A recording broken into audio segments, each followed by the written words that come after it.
will admittedly she's been able to disconnect herself from Biden, fucking Russian bots applying these titles to her. Very clearly, she's signaling to Bibi, I'll fuck you. So, you want my honest opinion? What do you think about her position on Israel-Palestine? She's in a position.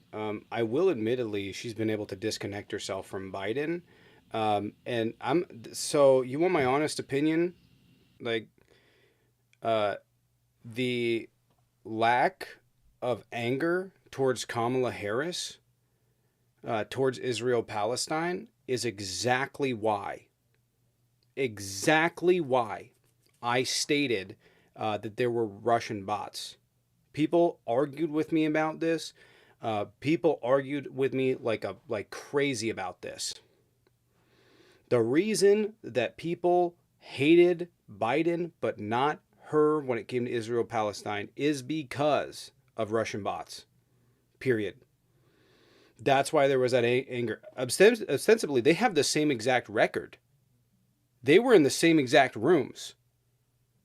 They talked about this for sure.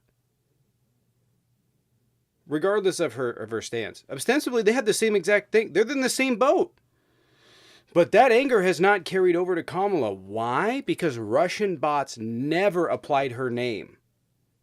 Because Republicans never applied her name to it.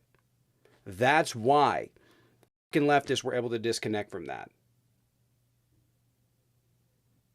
That's a fact. The same shit that Biden went through with Israel-Palestine is the same exact shit that Hillary went through when it came to super predators, when it came to the 94 crime bill, fucking Russian bots applying these titles to her. And the reason that leftists are not pissed is because Russian bots that are in those spaces are not there anymore.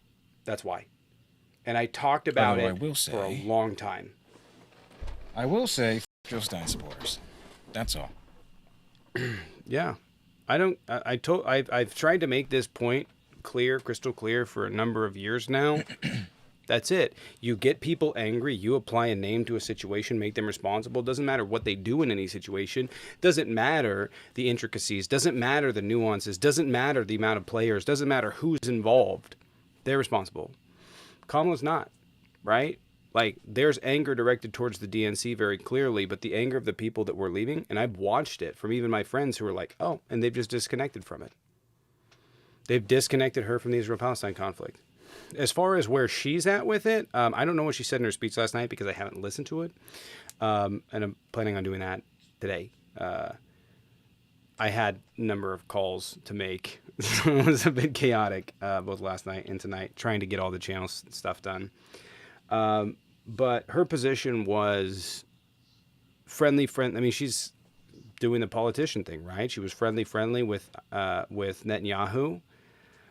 In a meeting, and then she got out and she went, fuck you. And that's true, because even BB's staff were like, what the fuck? We just had a conversation with her that was like reasonably cordial, and she came out and just threw us under a bus. So very clearly, she's signaling to BB, I'll fuck you if you fuck me on this. I'll fuck you.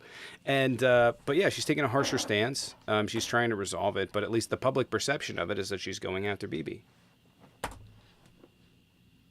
So